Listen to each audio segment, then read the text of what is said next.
Hey, it's Jay, and welcome to the latest installment of MCU Reviewed. This time, we are going to be looking at the final 3 episodes of the Marvel Cinematic Universe's first installment since Spider-Man Far From Home WandaVision. We're looking at the last 3 episodes.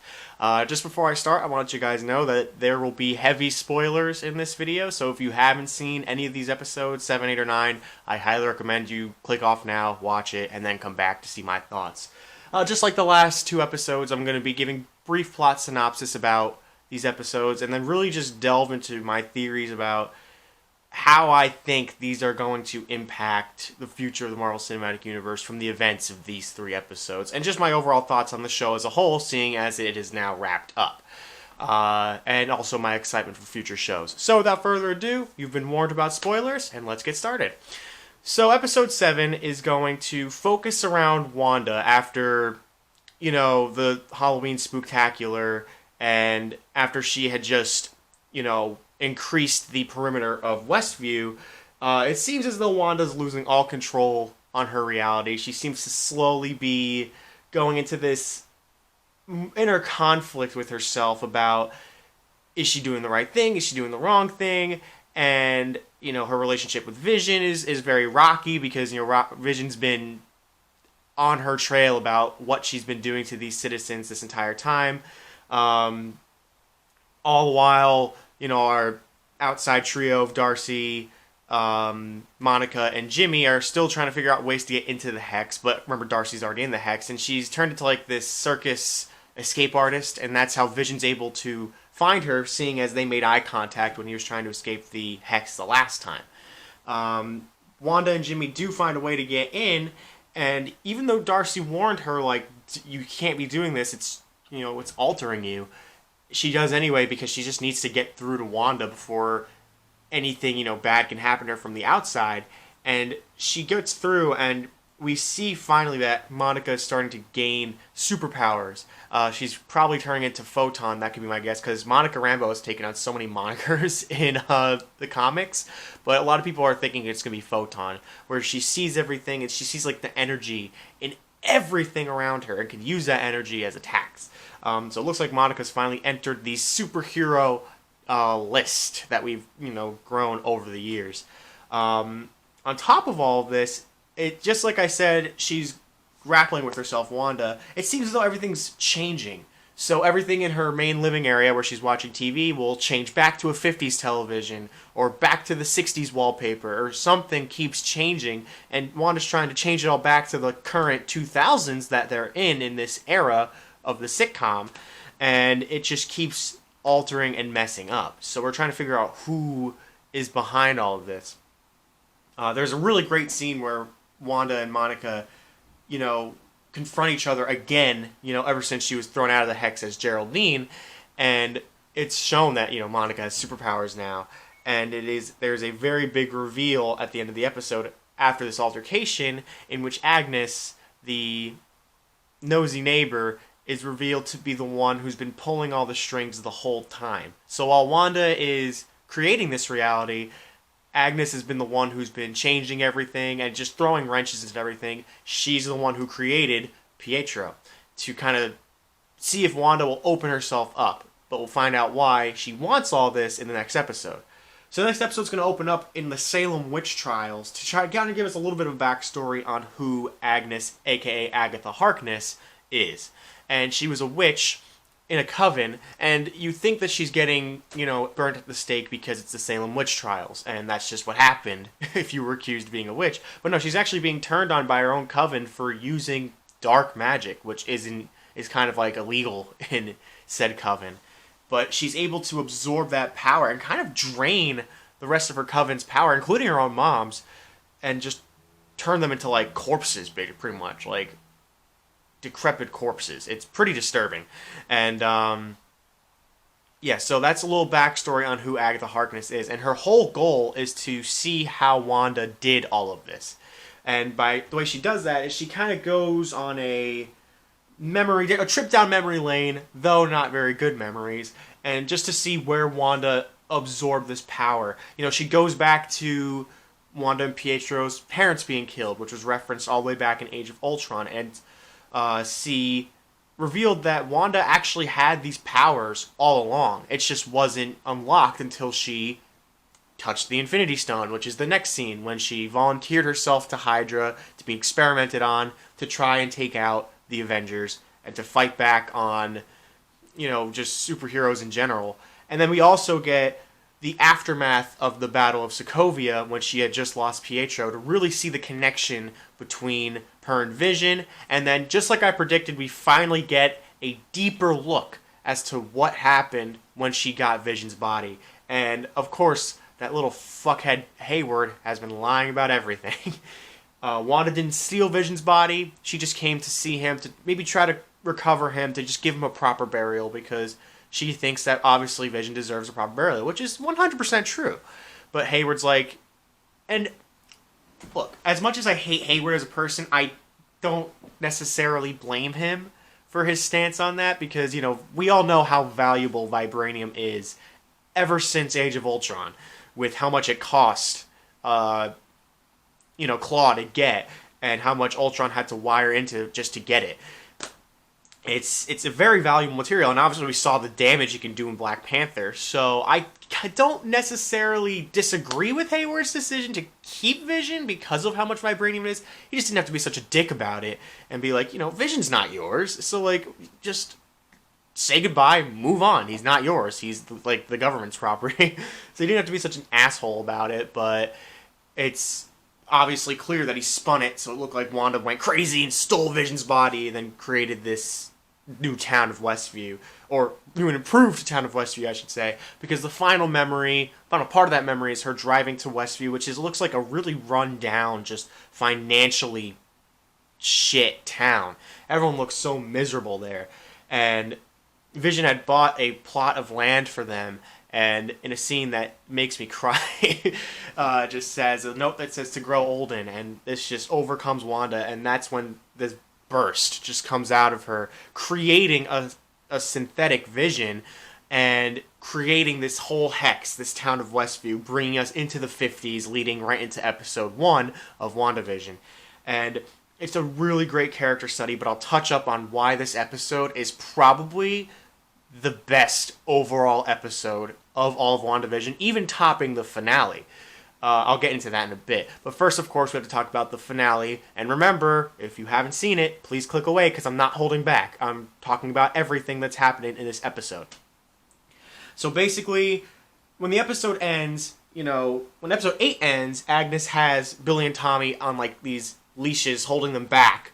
And it's finally revealed that Wanda is the Scarlet Witch, and it's a really creative way for them to get that name out there, because up until that point, they never owned the rights to that name, hence why you never heard Wanda called Scarlet Witch in any of the movies she was prior to this show.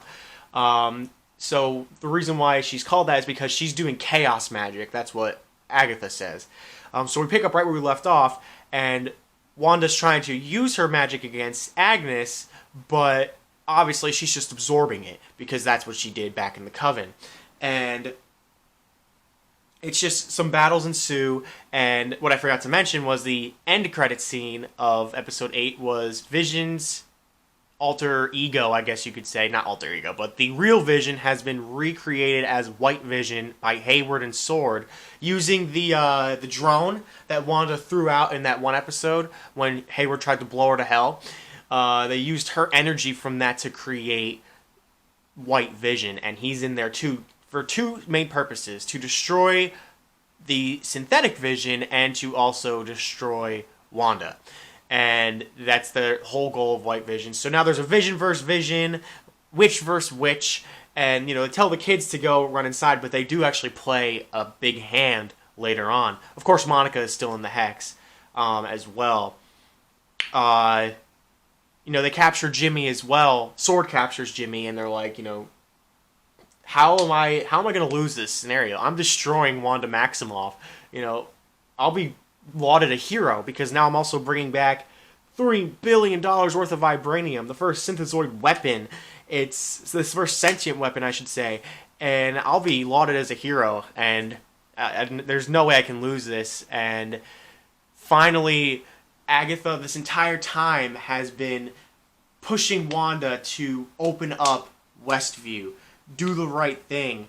And her bargain for that is that if Wanda transfers all of her power, all of it, to Agatha, she can make it so one can live without the other. And what do I mean by that? If Wanda opens up Westview, Vision and Billy and Tommy will cease to be because, they lived off of the energy of Westview. But Agatha's like, well, if you give me all your power, I can create one spell that will open up Westview, set all these people free, and you can keep your husband and kids. But obviously Wanda doesn't trust that. But, Agatha is saying that even if I do make this happen, you can't fix the brokenness that you feel, and you can't fix that. And you will always live with these people's, the pain you cause them on your mind. So that I can't fix. And so it's like a real big bargaining session with Wanda, and I think it's a really great way for her to really choose what she loves. Because at one point she does choose to close up Westview again to save Vision and Billy and Tommy, because she's just so adamant about having this family. Not unreasonably, because she has nothing, so that's all she has. So it's not unreasonable, but it gets some really dark and twisted turns when Agatha starts snapping the residents of Westview out of their mind control, and they're just like, look, we'll do whatever you want, we'll do whatever TV show scenario you want, but can we please just see our family? Like, Dottie comes up to her and is like, can you just please let my 8-year-old out of her room? Because I guess her 8-year-old's been locked up in her room this entire time, and it's really disturbing. It's like, we could do that. Like, she can fall in love with your kids. Like, we can do that. We can have that as a plot. Just please let her out. Like, I just want to see her. And Wanda's juggling whether or not Agatha's making them say this or they're actually feeling that way. But it's really dark, because you could see the pain and the fear on Wanda's face of what she's done. Because I think that she felt that she's doing the right thing for herself this whole show, obviously. And now that she's finally seeing the pain that she's causing all these residents, it's a really great way to show that to her. And Elizabeth Olsen just kills it in every aspect. Kind of a weaker point of the finale is Pietro's fate. It actually just turns out to be the Ralph that Agnes has been talking about since episode 1 about, her husband. And it turns out to just be her. His name is Ralph Boner, so they made a boner joke. But I mean, that's in tune with the Marvel Cinematic Universe, just a lighthearted joke like that. I just wish there was a little bit more to Pietro than what they presented, but it never really took me away from the episode, because I still feel like there's something there with Quicksilver that could open up the key to the multiverse, but we'll have to find out. Finally, in this big ultimate battle between Wanda and Agnes, I'm just going to keep calling her Agnes because it rolls off the tongue better than Agatha. They're blasting power, and Wanda seems to give in to Agnes's demands. But from episode 8, when Wanda tries to use magic in her basement, in Agnes's basement, she put up runes, which will prevent Wanda from using her magic, because only the witch that has cast the runes can use her magic. But Wanda isn't really giving her magic to Agnes. She's actually creating runes, to prevent Agnes from doing anything, which would be to destroy Wanda. And she absorbs all the power again and finally becomes the Scarlet Witch in a beautiful costume. Because let's all be real here, the reason why these movies stray away from the comic book designs is because translated to screen, they could look kind of goofy. And Scarlet Witch has a very goofy costume in the comics. But this one is gorgeous. It is sleek. It is dark, but also very powerful in its look. And it's not over sexualized with no leggings or anything like that, just bare leg. It is a beautiful, beautiful costume. I remember just seeing her transforming into this, and it was just wow, they did a great job. And what Wanda decides to do, instead of imprisoning Agnes, she imprisons her in an even worse way than sending her to any maximum facility. She mind controls her to be Agnes for the rest of her life. And I'm not talking about Agatha Harkness. I'm talking about the Agnes that we've seen in every episode. The hi neighbor, howdy neighbor, that upbeat, chipper, as Wanda called it, nosy neighbor. And that's probably the worst sentence that you could give. Agnes is please, just kill me at this point. And so Wanda, finally comes to the decision to shrink the walls of Westview to let these people free, knowing that Vision, Billy, and Tommy will cease to be. While all that is going on, Vision is fighting with White Vision and pretty much being like, "You're the real Vision, I'm not." And this piques the interest of White Vision because obviously he has no memory of anything that's gone on, because that's Vision. White Vision is the Vision that we've seen in Age of Ultron and Civil War and so on.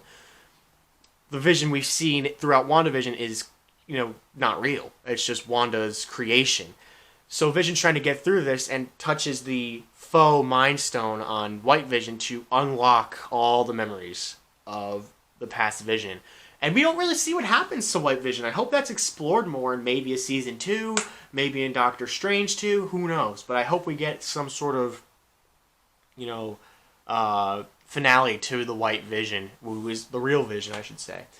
And so with Vision, Billy, and Tommy, fake Vision, I should say, Billy and Tommy gone, Wanda accepts her fate and walks out of Westview with everybody just staring her down for the pain that she's caused them. And it's a very intense scene.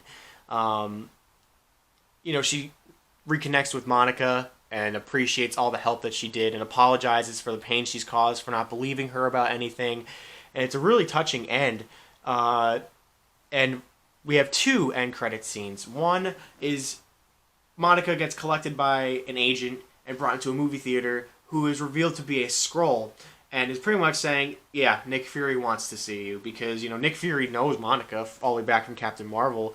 And so that's a really cool end credit scene. And then we see Wanda in some reserve. It kind of reminds me of the end scene of The Incredible Hulk when Bruce Banner's isolated himself. Wanda's just, living life, but it seems as though she kind of has a somewhat astral projection, kind of like Doctor Strange, who is reading the spell book, and you just hear Billy and Tommy's cries for help in the background, pretty much insinuating that Wanda is trying to bring them back against all the laws of nature from witchcraft. So that's a really intense way to hit a final note on this show. And that was WandaVision's final episode. That was the end of WandaVision. 9 episodes consistently, and I mean consistently, gets better with each episode. I've seen so many people still hating on this show, and I really think that's because that they don't appreciate good character development. They want it to just be action right away, answers right away, no build up, no anything. And they're always like, I stopped watching after episode 2. It was so boring. And it's like, you got to continue watching. Those first 2 episodes aren't meant to be got. But that was just a little rant I had to go on because I'm kind of getting sick and tired of people just saying it's boring and trash based on the first 2 episodes. Watch the whole thing, then give an opinion on it. But what did I think of these last 3 episodes? I think this is some of the best acting that I've seen in the Marvel Cinematic Universe in a long time. And there are great, great performances, but Elizabeth Olsen killed it this entire season, especially in these last 3 episodes, because you start off with this crazed person just like, no, everything is great, nothing's going wrong, while everything around her is going wrong. It's a great way to show someone slowly diving into madness. And she just, punctuates that perfectly with the office-style interviews. And it's just really, really just a great piece of acting. And Kathryn Hahn is a treasure to the Marvel Cinematic Universe. An amazing addition. Her portrayal of Agnes and Agatha are mind-blowingly awesome because she's sinister, yes, while also being kind of goofy in her deliveries. And like when Wanda, in episode 8, when Wanda's like, where are my children? She mocks the crap out of Wanda with the lack of accent, being like, where are my children? It's so funny. Kathryn Hahn does an amazing job. And it's just some, the final scene with Wanda and Vision is so touching, so heartwarming, and so painful and deep. Because it's 2 people really saying goodbye to each other for the final time. Question mark. I have no idea. I don't know if White Vision's going to reunite with Wanda or anything like that, but we'll have to see. But it's a really, really touching scene, and the speech that they give to Billy and Tommy before they send them to bed to, not be killed off, but to be erased with Westview, really touching too. It was also really nice to see Billy and Tommy do something in this episode, because we've had them have their powers since the Halloween Spooktacular, but we've never seen them utilize it. And it was really great that they were able to take on Sword, because, you know, once Wanda opened the barrier, they stormed Westview, and they tried to shoot Hayward. Dickhead tries to shoot Billy and Tommy, but Monica stops the bullets, absorbing their energy, and Billy also stops bullets because he has the power to stop things and read people's minds. And I was kind of peeved that Tommy didn't get a Quicksilver style scene from like Evan Peters did in the X-Men movies, where everything's slowed down. He's like moving bullets and pushing people to like punch each other in the face. I know it would kind of seem like overused, but I think that would have been hilarious. So it was nice to see them be utilized. But I want to go back to my point where I said that episode 8 was probably the greatest episode in WandaVision's 9 episodes. And that's simply because of the development of Wanda. Wanda was thrown into the MCU during Age of Ultron. We got a brief backstory of who they were when their parents were killed. And then we never really got anything else about Wanda. She was just that Avenger that could shoot the red stuff, and she was very, very powerful and could mind control people. But we never got anything outside of that. This was such a great way to tie her even more to the MCU. Whether it shows the events of her parents dying, and it shows that they love to watch sitcoms because they were in the middle of the Cold War. And so the only way to block out the just absolute horror that was going on right outside their window was just to watch some DVDs of some sitcoms. I Love Lucy, Dick Van Dyke Show, Malcolm in the Middle, stuff like that, which directly ties into why she put on this sitcom aesthetic in the first place. It's a great way to ground her into the MCU, and then to show her what she went through when she actually got experimented on.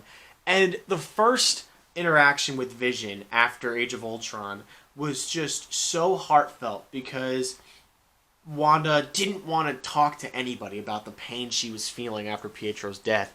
And Vision's like, well, I mean, just because things seem glum, it doesn't mean that there's no happiness to be found. That was basically the gist of what he said. And it was just so profound, and just a way to really connect them, because, Wanda and Vision's relationship never really seemed there. You know what I'm saying? They barely interacted with each other in Age of Ultron. In Civil War, they start to develop this bond, but we never understand why. They just were Avengers. They were just teammates. And then in Infinity War, they're running off with each other to, just be alone, just have each other. And so I'm really happy that they got this one scene to kind of see where it all started. And that's a really great touch.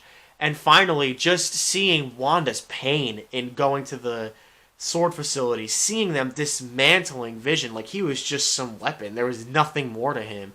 Seeing that there was nothing she could do to take the body and just give him the proper funeral he deserved. All of that with the penultimate explosion of grief coming from Wanda that created this whole universe. Just so good. And it was just a real great look into Wanda's soul, at how she felt at each point of her life in every movie she's been in, pretty much. That was truly some amazing writing, and I would argue one of the best written things in the entire MCU. Just, oh god, so good. That entire show, so good. And it didn't really need to have a major villain. I know Agatha was pretty much the villain, but it didn't feel like she was there for a nefarious purpose, to take over the world or anything like that. Her main goal was just to receive Wanda's power and find out how she did all this chaos magic, where she's, miles and miles and miles of magic and mind control, controlling everybody. Just really takes a lot of power, and she just really wanted that for herself, not really to destroy anything else.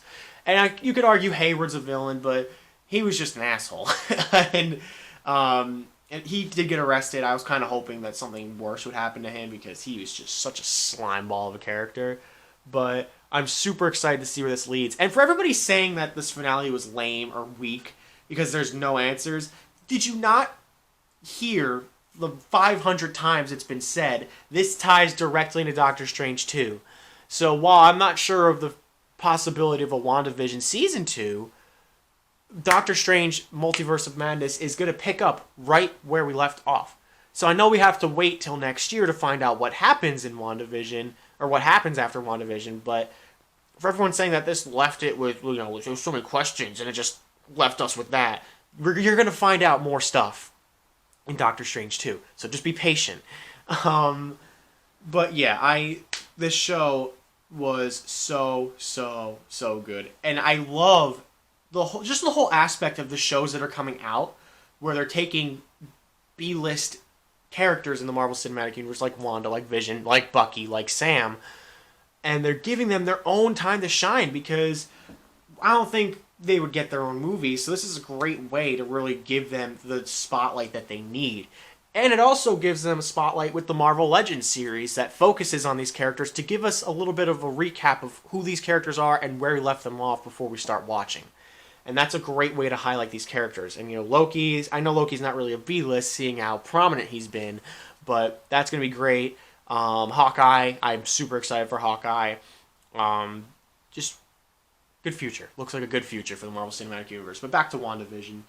I think that the last 3 episodes are probably the point where the series hits its peak, its high note, because the acting from everybody, whether it be the background characters just being like, please, can you just let us go? We like Herb, not Herb, Norm was the guy who plays Norm in the town of Westview. Was literally like, when we go to bed at night, every nightmare that you have, we have, because she's in their head. And just the pain and the panic and the desperation on everybody's face when they're just like, please, can you just let us go, please? And even Dottie has such a line that is so impactful. It doesn't seem like much, but it is a very, very scary line, where she's like, if you're not going to set us free, kill us. Because that's what Wanda's driven these guys to. They'd rather be killed than continue being under her mind control. That's really, really dark material right there for the MCU. We haven't really gotten anything that dark before, and that tone was so perfect. I got chills when Dottie said that. Not Dottie, shit. Mrs. Hart. I've been saying Dottie this whole time. It's Mrs. Hart, not Dottie. I got chills when she said that, because it's like, damn. It kind of reminds me of Bruce's line from Age of Ultron when he's like, we're way past that. I could choke the life out of you and not even change a shade. Like, that was a dark line. And that was just multiplied by 1,000,000 here in this show. So while there were some things I was kind of about, like Pietro being Ralph Boner, I just said that with a straight face. That was that's really the only thing that I was like, I wish that they was explained a little bit more, or maybe a key to the multiverse. But I was also kind of hoping that there would be a Benedict Cumberbatch cameo in one of the 2 end credit scenes, which, of course, didn't happen. Sorry guys, camera cut yet again.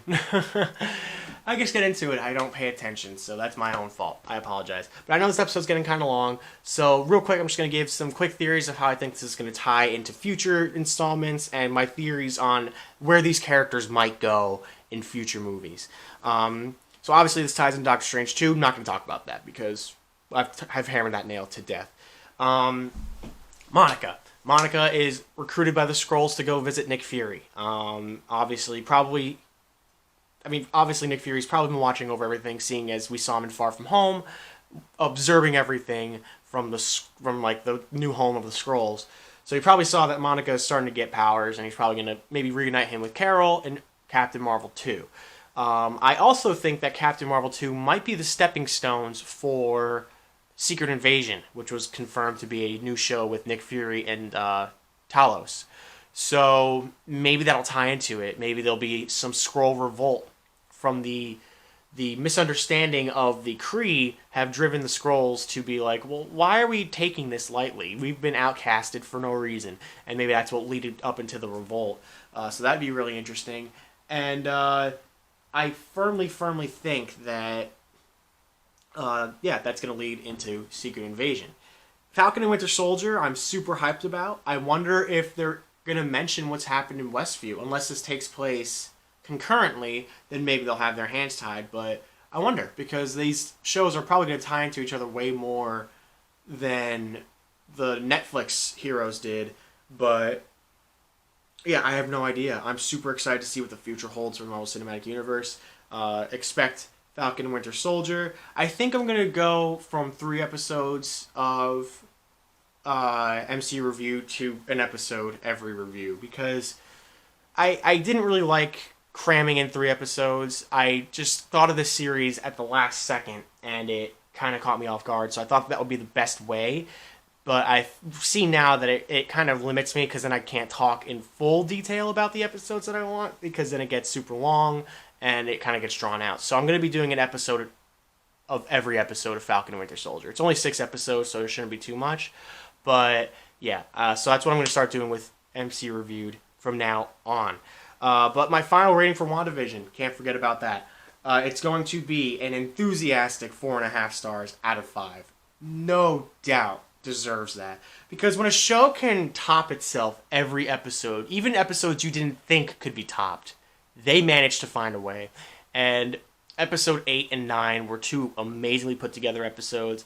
But again, if I had to give an award to best episode, I gotta give it to 8. Because that was just such good lore, such good character building. And I can't wait to see how this story continues in Doctor Strange 2, coming next year in 2022. I can't wait for Falcon Winter Soldier, which comes out, in 2 weeks from this recording. And, yeah. I'll work on making sure the camera doesn't cut mid-sentence next time. I can definitely ensure that. But definitely going to throw this into a great, great MCU, addition that will surely change how we see the multiverse and magic going forward.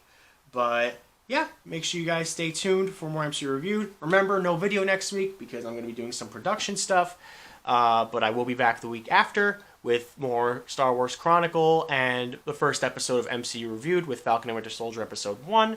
And I have some other videos up my sleeve. The Snyder Cut comes out this month as well. So we'll get a lot of content in March. Just next week I need some time to work on some behind-the-scenes stuff.